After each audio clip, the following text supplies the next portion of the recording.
Kompas Petang kembali, Saudara. Kapolri Jenderal Listio Sigit Prabowo menilai kasus pembunuhan Vina dan Eki di Cirebon tidak mengedepankan scientific crime investigation, sehingga menimbulkan persepsi negatif di masyarakat.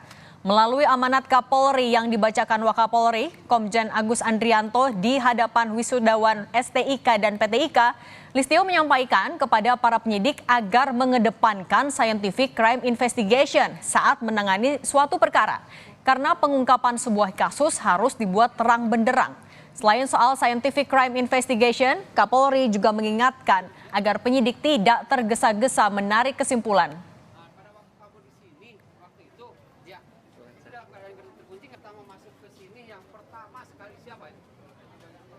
Mengedepankan scientific crime investigation dalam pengungkapan perkara. Dalam perkara pidana, bukti harus terang dari cahaya, lebih terang dari cahaya. Saya mencontohkan pada pengungkapan kasus pembunuhan Dr. Mawarti di Papua. Berdasarkan scientific crime investigation, pelaku berhasil diidentifikasi dengan hasil pengujian sampel DNA pada barang bukti. Namun pada pengungkapan kasus pembunuhan Vina dan Eki, pembuktian awal tidak didukung dengan scientific crime investigation, sehingga timbul isu persepsi negatif, terdakwa mengaku diintimidasi, korban salah tangkap, dan penghapusan 2 DPO yang dianggap tidak profesional.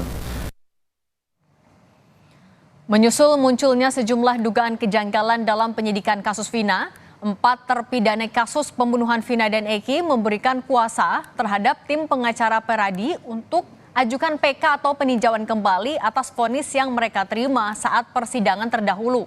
4 terpidana kasus pembunuhan Vina, yaitu Hadi Saputra, Supriyanto, Eka Sandi, dan Rivaldi, sebelumnya divonis bersalah dan dijatuhi hukuman seumur hidup.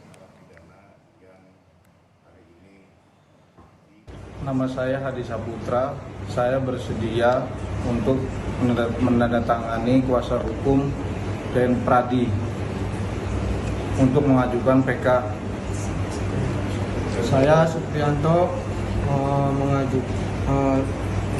bersedia menandatangani kuasa hukum ke Pradi dengan sukarela. Saya Eka Sandi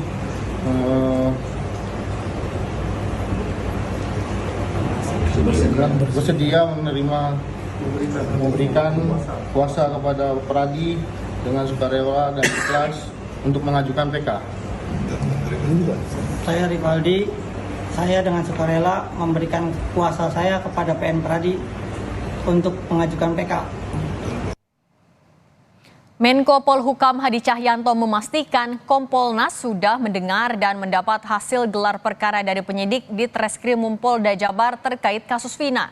Menko Polhukam meminta Kompolnas terus mengawasi proses hukum kasus pembunuhan Vina dan Eki 8 tahun silam dari proses sidang pra-peradilan hingga vonis persidangan. Minta kepada Kompolnas turun ke lapangan, dan kemarin sudah turun. Dan Kompolnas juga sudah mendengar dan menerima gelar perkara, mengharapkan dan meminta supaya Kompolnas terus mengawal, mulai dari gelar sampai dengan ke pra-peradilan dan sampai dengan pengajuan ke pengadilan. Dan saya yakin Kompolnas juga akan serius untuk melakukan fungsinya. Komisi Kepolisian Nasional atau Kompolnas meminta keterangan penyidik Polda Jawa Barat terkait proses penyidikan kasus Vina dengan tersangka Peggy Setiawan. Kompolnas akan mendalami keterangan dari penyidik di Treskrimum Polda Jawa Barat untuk memastikan ada atau tidak kejanggalan dan penyalahgunaan wewenang selama proses penyidikan kasus ini. Kompolnas menegaskan akan mengawal proses hukum kasus pembunuhan Vina dengan tersangka Peggy Setiawan baik di pra-peradilan hingga sidang vonis hakim di pengadilan. Lihat prosedurnya sesuai atau tidak, kemudian teknis pembuktiannya sejauh mana dan sebagainya. Jadi itu semua kami sudah terima dan itu nanti akan digelar di pengadilan.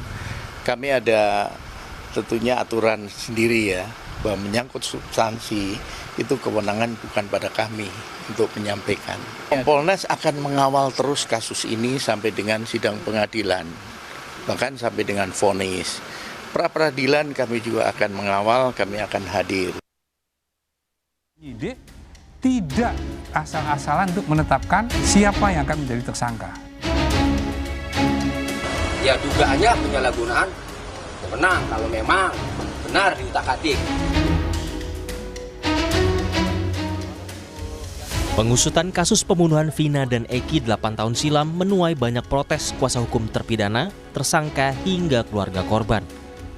Selain mempertanyakan proses kejanggalan penyidikan polisi, kuasa hukum Peggy, tersangka yang diduga menjadi otak pembunuhan Vina dan Eki, menilai ada penyalahgunaan wewenang yang dilakukan polisi dalam pemeriksaan Peggy. Kemarin, tim kuasa hukum Peggy Setiawan melaporkan penyidik Polda Jawa Barat ke Propam Mabes Polri karena diduga ada seorang penyidik yang menghapus postingan milik Peggy yang menguatkan keterangan Peggy. Ya dugaannya penyalahgunaan wewenang kalau memang benar diutak-atik. Kami hanya menduga karena ada proses hukum, ada jalurnya. Kalau kami teriak-teriak saja, maka tidak ada kepastian hukum. Makanya kami adukan ini biar ada kepastian hukum. Ya, jadi ini belum tentu juga ya. Misalnya penyidik ini, makanya kami melaporkan ini biar ada kepastian hukum ya. Kami hanya menduga karena dasarnya tadi akun Facebooknya postingannya hilang. Kemudian menurut Peggy Setiawan, penyidik meminta password. Di tengah berbagai spekulasi kejanggalan kasus pembunuhan Vina dan Eki, Mabes Polri angkat bicara.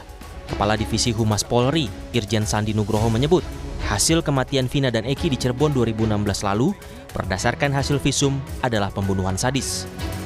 Polri mengklaim penetapan Peggy Setiawan sebagai tersangka berdasarkan alat bukti yang cukup. Salah satunya, foto hasil penggeledahan rumah Peggy 8 tahun silam. Kami sempat baca bagaimana hasil visum. Masya Allah. Kami merinding. Ini visum baru atau visum lama? Visum yang lama. Hasil visum lama yang sudah dipaparkan dalam sidang pengadilan juga. Almarhum Ananda Eki dan Ananda Vina itu adalah korban pembunuhan sadis. Ketika penggerebekan di sana, difoto dan ditunjukkan sama pelaku, dan di BAP, di dalam BAP itu menyebutkan bahwa ya ini Pak, ini Peggy Pak, ini pelakunya. Ini sebagai contoh bahwa penyidik tidak asal-asalan untuk menetapkan siapa yang akan menjadi tersangka. Polisi sudah menyerahkan berkas pemeriksaan tersangka Peggy Setiawan di kasus pembunuhan Vina dan Eki ke Kejaksaan Tinggi Jawa Barat. 6 jaksa penyidik disiapkan untuk memeriksa berkas perkara Peggy. Sementara kemarin, polisi dan kuasa hukum Peggy Setiawan juga sedang mempersiapkan sejumlah bukti untuk sidang pra-peradilan Peggy terkait penetapan statusnya sebagai tersangka pada 24 Juni mendatang. Tim Liputan, Kompas TV.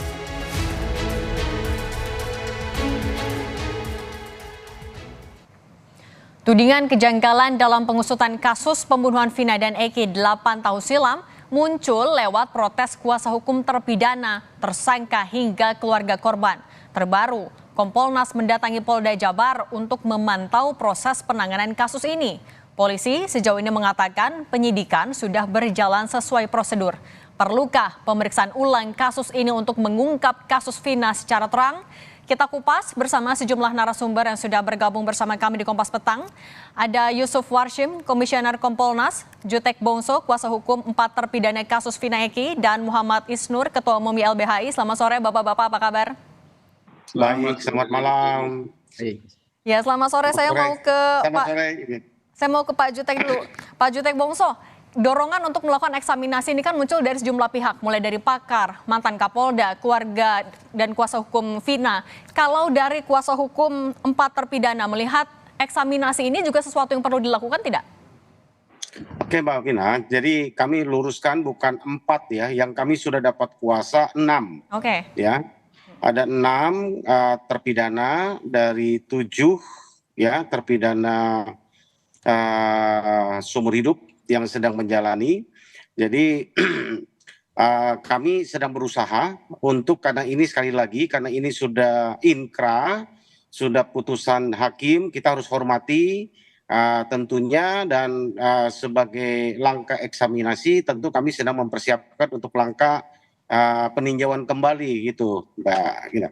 Oke, apa saja Pak? Mungkin boleh dielaborasi lagi, dirinci persiapan dari tim kuasa hukum apa aja Pak? Jadi banyak hal mulai dari kejanggalan penanganan pertama yang sering kami sampaikan ya. Dari pertama terjadinya kejadian tanggal 27 Agustus 2016 saja sudah janggal menurut kami. Kejanggalan pertama itu timbul adalah ketika tanggal 27 Agustus 2016 dinyatakan kecelakaan tunggal. Ya kan? Lalu sudah dimakamkan, ya kan? Lalu Vina itu tidak meninggal di tempat ya, tapi sempat dibawa ke rumah sakit. Pertanyaan itu muncul dari pertama adalah kalau dinyatakan meninggal kecelakaan tunggal, lalu belakangan di dalam dakwaan itu ada penusukan, saya rasa unit laka kita mungkin tidak akan seceroboh yang kita kira di awal ya. Kalau ada luka tusuk, ada luka penikaman atau ada curiga apalagi pembunuhan yang lain, saya rasa tidak akan dinyatakan sebagai kecelakaan tunggal dan sudah sempat dimakamkan. Itu yang pertama. Oke, baik. Gitu kan? Baik. Oke, saya mau geser dulu ke Kompolnas. Pak Yusuf, kalau Anda sendiri melihatnya urgensinya dilakukan eksaminasi seperti apa? Dan kemarin kan juga Kompolnas sudah turun langsung memeriksa di Polda Jabar. Ya, kami sebagai pengawas tetap bekerja mengawasi proses penyidikan kasus Vina ini, yang sekarang ini adalah penyidikan terhadap tersangka PS. Nah, eksaminasi sendiri tentu dilakukan dengan upaya hukum terhadap eksaminasi putusan pengadilan yang telah berkekuatan tetap, ya misalnya kan PK. Kalau kaitannya dengan penetapan tersangka PS tentu yang pada saat ini dan minggu depan akan berproses upaya pra peradilan. Nah, tentu proses itu terkait dengan upaya peradilan kami terus akan mengawasi bagaimana prosesnya berjalan, terutama bagaimana kesiapan dan profesionalitas penyidik yang akan diuji di dalam pra peradilan, di dalam menetapkan tersangka Peggy, apakah sah atau tidak, apakah alat buktinya benar-benar cukup atau tidak, itu terus kami awasi. Nah, kaitannya dengan eksaminasi internal, kami sendiri kan telah menyarankan perlu dilakukan audit investigatif terhadap akuntabilitas, profesionalitas penyidikan 8 tahun yang lalu. Itu sebagian hasilnya itu sudah ada di kami, misalnya pelanggaran disiplin pada waktu itu, termasuk ya anggota yang menyimpulkan terjadinya laka lantas itu sudah kami peroleh sebagian hasilnya, namun secara komprehensif ini sedang kami tunggu. Oke, saya mau ke Pak Isnur. Pak Isnur, kalau Anda melihatnya sebenarnya kalau untuk eksaminasi ini harus melalui PK dulu atau bisa langsung dari polisi? Di eksaminasi itu ada banyak pilihan, Mbak. Ada eksaminasi yang berdasarkan aturan internal kelembagaan. Itu di Kejaksaan Agung ada peraturan Jaksa Agungnya. Di Mahkamah Agung ada peraturan Mahkamah Agungnya. Biasanya mereka akan menguji perkara-perkara yang sudah dituntut atau diputuskan oleh internal mereka. Jadi itu bagian dari mengevaluasi kerja-kerja internal kelembagaan. Tapi juga ada eksaminasi yang dilakukan oleh masyarakat sipil, oleh akademisi, oleh kampus ya, untuk menguji dan memberikan second opinion. Karena kenapa penting? Karena ada 3 hal, Mbak. Yang pertama adalah situasinya tadi korban, para tersangka, masyarakat luas tidak memiliki kepercayaan penuh, Mbak. Tidak percaya, ada distrust yang luar biasa gitu. Karena kenapa? Yang kedua, karena ada banyak kejanggalan. Yang ketiga, berdasar pengalaman dari kasus yang lain. Bagaimana kasus Sambo, banyak pihak menyatakan waktu itu sudah tidak ada masalah gitu ya. Termasuk Kompolnas di awal-awal bilang juga begitu. Tapi ketika Pak Kapolri bentuk tim baru, membuka, melakukan audit, baru kebongkar semua. Jadi masyarakat belajar dari banyak kasus lain, terjadi banyak hal di dalam penyidikan. Dan di LBH sendiri sangat banyak kasus di mana kami melihat ada dugaan-dugaan rekayasa. Dan terbukti di ujung banyak kasus yang salah tangkap ya. Bagaimana dulu pengamen Cipulir, anak-anak, dia menolong orang yang mau meninggal, malah ditangkap, disiksa, dan kemudian dijadikan tersangka. Terbukti di ujung kemudian mereka tidak terbukti bersalah gitu. Jadi ada banyak kasus salah tangkap yang membuat masyarakat tidak percaya dan curiga. Jadi eksaminasi adalah bagian dari pendapat lain, second opinion, untuk memberikan dan membuat terangnya perkara. Dan di sini melibatkan independen, jangan lagi penyidik yang sama gitu. Jadi saya mendorong ada upaya melibatkan misalnya akademisi, ahli pidana, para ahli kriminolog, dan bahkan ahli teknik yang lainnya untuk memberikan pendapat yang mungkin bisa sama bisa berbeda gitu. Oke. Tadi Anda juga menyebutkan bahwa ada persepsi yang tidak percaya dari masyarakat. Artinya semua mata tertuju ke kasus ini. Apakah ini jadi pertaruhan? Apalagi Kapolri bilang kasus ini tidak dilakukan dengan adanya CSI, crime investigation, crime scientific investigation. Apa yang harus dilakukan oleh polisi selanjutnya? Tapi jangan dijawab dulu, Pak Isnur. Kita akan bahas lagi usai jeda.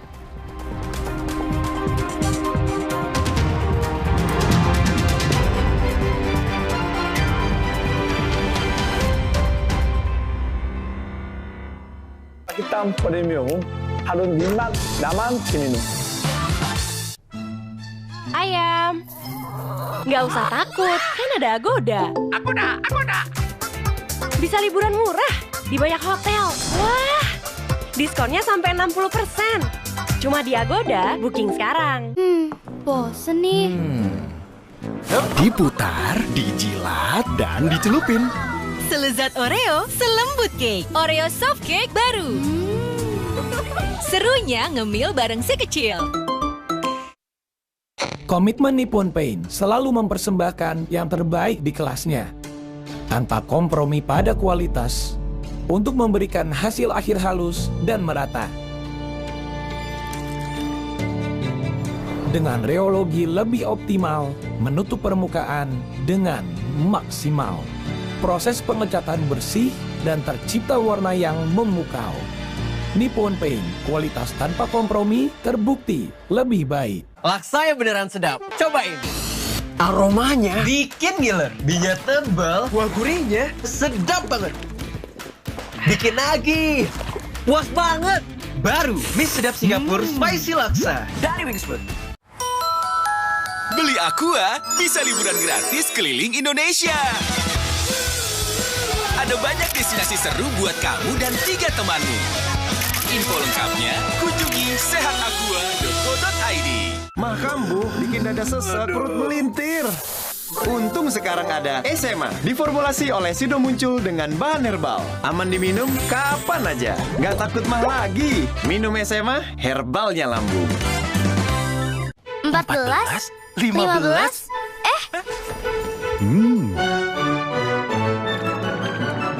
Itu Oreo Pokemon. Tapi ini kan Oreo. Oreo Pokemon edisi spesial. Kumpulkan semua sekarang.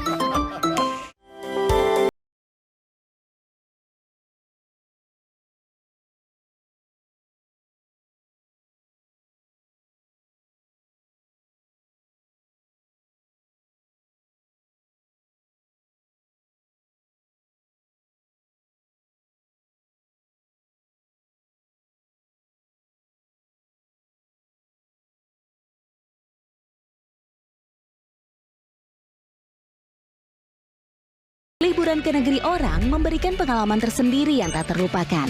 Seperti Luwak White Coffee Ice, memberikan kesegaran tersendiri yang tak terlupakan. Dingin segar bikin kamu segar seketika, nyaman di lambung. Belum sarapan? Belum dong. Berani ngopi? Berani dong. Luwak Hitam Premium, lebih nyaman diminum karena dibuat dengan metode slow roasting, menciptakan kopi premium dengan pH level yang lebih netral. Luwak Hitam Premium harus jinak daman diminum. Luwak Hitam Premium harus jinak daman diminum.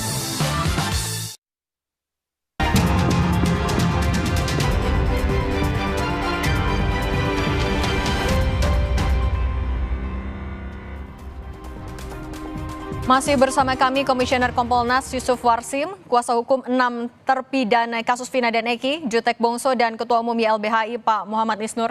Saya mau ke Pak Jutek dulu. Pak Jutek, tadi untuk mempersiapkan pengajuan PK yang terdekat yang sudah disiapkan akan dilakukan oleh tim kuasa hukum apa aja Pak? Ya, kami sedang mempersiapkan semua, mengumpulkan bukti-bukti dari awal, tadi yang saya sampaikan dari mulai awal kejadian, kejanggalan-kejanggalan yang terjadi dalam selama proses penyidikan sampai kepada vonis dan juga sampai hal-hal baru yang sekarang kami temukan. kami sedang menelusuri dan sedang mengumpulkan merangkai kembali ya semua jalan cerita, semua peristiwa itu supaya utuh, dan sesudah itu kami akan sajikan dalam novum ya untuk melakukan PK. Demikian Mbak Cindy. Oke, kalau Anda melihat soal eksaminasi ini agar bisa berlangsung transparan, profesional, apa yang harus dilakukan? Ganti penyidik kah? Diambil alihkah oleh Mabes Polri atau seperti apa? Untuk eksaminasi yang kami sedang lakukan, saya pikir tidak memulai dari awal lagi, oleh karena ini sudah vonis inkra. Kami hanya menghadirkan novum ya, bukti-bukti baru yang kami rasa kekeliruan saat itu yang tidak muncul setelah menjadi fakta atau pertimbangan hakim di dalam putusan, itu tentu kami akan hadirkan. Tentu ini bolanya ada di Mahkamah Agung ya untuk menilai semua bukti yang kami ajukan ini valid atau tidak, apakah menjadi novum apa tidak. Tapi keprihatinan kami berdasarkan apa yang kami telusuri sampai hari ini ya, itu sebabnya kami dari Dewan Pimpinan Nasional Pradi ya sangat yakin dengan apa yang diceritakan oleh para terpidana maupun dengan keluarganya, bukan hanya berdasarkan pengakuan.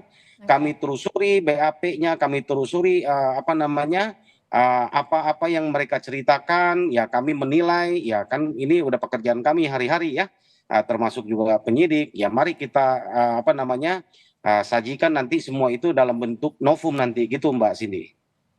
Oke, saya mau beralih ke Pak Yusuf. Pak Yusuf, kemarin kan dari kuasa hukum juga menyebutkan kalau ada distrust, mereka melaporkan penyidik ke Propam Polri karena ada ketidakpercayaan. Kalau Anda melihatnya untuk menjawab itu, untuk eksaminasi ini apakah ya tadi haruskah ganti penyidiknya atau haruskah diambil alih oleh Mabes Polri atau gimana Pak? Kami sendiri karena kepastian hukumnya terutama terhadap penetapan tersangka PS ini harus segera diberikan, tentu kami mendorong agar ini segera dituntaskan. Kalau katakanlah ada wacana menghentikan, bagaimana dengan kepastian hukum PS? Penghentian perkara kan didasarkan satu alasan yang berdasarkan hukum, misalnya tidak cukup bukti sehingga dihentikan, kan itu. Tentu proses hukum ini tetap kita awasi, terutama bagaimana profesionalitas dan akuntabilitas penyidik. Nah sekarang kan sudah ada pelimpahan berkas ke jaksa penuntut umum, ini akan kami awasi seberapa mampu penyidik nanti apabila sudah ada hasil penelitian jaksa penuntut umum untuk memenuhi petunjuk-petunjuk jaksa, itu terus kita awasi. Yang kedua, terkait dengan proses upaya hukum yang dilakukan oleh para pihak, termasuk mengeluhkan proses penyidikan itu apabila akan dilaporkan ke Propam atau sudah dilakukan Propam, itu kita bisa pahami, itu bagian dari hak para pihak untuk memastikan bahwa penyidikan penanganan perkara ini benar-benar profesional dan akuntabel. Kami sangat paham bahwa memang Polri, penyidik Polda Jabar pada saat ini dihadapkan satu tantangan ketidakpercayaan publik. Walaupun demikian, tentu kami tetap mendorong semuanya itu harus didasarkan pada bukti-bukti yang terang yang bisa menerangkan bagaimana sebenarnya peristiwanya. Itu yang harus kita dorong dan kita awasi. Oke, nah kalau Pak Isnur, Anda melihatnya, kan Presiden sudah melihat juga kasus ini, Kapolri juga sudah memberikan pernyataan. Kalau Anda melihatnya untuk mengurai benang kusutnya sendiri dalam penyelesaian kasus Vina dan Eki, sebenarnya apa yang harus dilakukan polisi? Ya, Kapolri itu kan janjinya yang terakhir promosi itu kan adalah transparansi berkeadilan, ya kan? Maka ketika mengungkapkan sebuah perkara, orang bertanya kenapa perlu 8 tahun untuk menangkap satu orang lagi. Tadi diceritakan juga banyak sekali kejanggalan ya yang terjadi oleh para terpidana gitu. Jadi ini kan semua pertanyaan dalam selubung ya yang kita nggak tahu karena bukti-bukti dipegang oleh kepolisian gitu ya. Beruntung ada pengacara, ada lawyer yang membela dan mau menelusuri ulang bukti-bukti itu gitu. Jadi Kapolri pertama ada banyak kasus yang Pak Kapolri pernah alami. Bagi saya dia harus bikin yang memang dimandatkan membuka semua kekurangan dan dicek ulang semua proses penyidikan dengan niatan ya memperbaiki kelembagaan. Jangan sampai kira-kira ada kekeliruan 1-2 penyidikan dianggap sebagai bagian utuh dari kelembagaan gitu. Jadi bagi saya ketika ada duri ya dalam daging, cabut durinya, jangan sampai merusak seluruh daging itu. Jadi cek ulang penyidikannya, semua prosesnya, bila perlu ganti dan kirim dari Mabes gitu ya, dengan semangat memperbaiki, semangat transparansi berkeadilan dari visinya Pak Listio Sigit gitu. Dan kan kita butuh pemulihan, kita butuh trust kembali kepada kepolisian dalam hal ini. Seperti dulu ketika Sambo, Pak Listio bikin tim baru, orang memahami bahwa ini adalah upaya pemulihan kelembagaan yang baik dan ketahuan apa yang terjadi sebenarnya gitu. Oke, saya mau ke Pak Yusuf lagi. Pak Yusuf, kemarin kan Kompolnas juga sudah turun langsung memeriksa penyidik, kemudian juga melakukan pengawasan dan lain-lain. Yang ditemukan dari Kompolnas sejauh ini apakah ada kejanggalan juga, Pak? Ya, saya ingin menjawab dan menjelaskan apakah pada saat ini sudah dilakukan pengecekan kembali proses penanganan. Sedang berjalan pengecekan, itulah melalui dibentuknya tim asistensi gabungan Propam, Bareskrim, dan Inspektorat Pengawasan. Kalau itu terkait dengan pelanggaran kode etiknya ada di Propam, kalau itu terkait dengan manajemen penyidikannya itu ada di Inspektorat Pengawasan, kalau itu terkait dengan penyidikannya ada di Bareskrim. Ini bekerja mereka mengecek bagaimana penanganan 8 tahun yang lalu. Hasilnya apa, Pak? Ini sedang berjalan, termasuk kami sudah mendapatkan sebagian, memang ada pelanggaran-pelanggaran disiplin dan itu sudah diberikan sanksi pada waktu itu. Ya salah satunya yang menyimpulkan itu kecelakaan lalu lintas, sehingga korban dimakamkan pada waktu itu. Nah, yang kedua, hasil pemantauan kami langsung kemarin tentu kami melihat bagaimana proses perjalanan penyidikan terhadap tersangka PS ini. Kemarin kami sudah dijelaskan bagaimana barang bukti yang ada di berkas PS itu ya sudah bisa menjelaskan bagaimana peristiwanya, hanya kami tidak bisa memberikan kesimpulan secara material. Tentu ini wilayahnya ada di proses persidangan yang kebetulan ada pra-peradilan nanti, ya tentu ini nanti akan diuji. Oke, baik. Bisa dibilang ini juga jadi pertaruhan bagi Polri untuk membuktikan bisa mengurai benang kusut ini atau tidak. Terima kasih banyak Komisioner Kompolnas Yusuf Warsim, Kuasa Hukum Terpidana Vina Eki, Pak Jutek Bongso, dan Ketua Umum YLBHI Pak Muhammad Isnur. Sehat selalu, selamat sore Bapak-Bapak.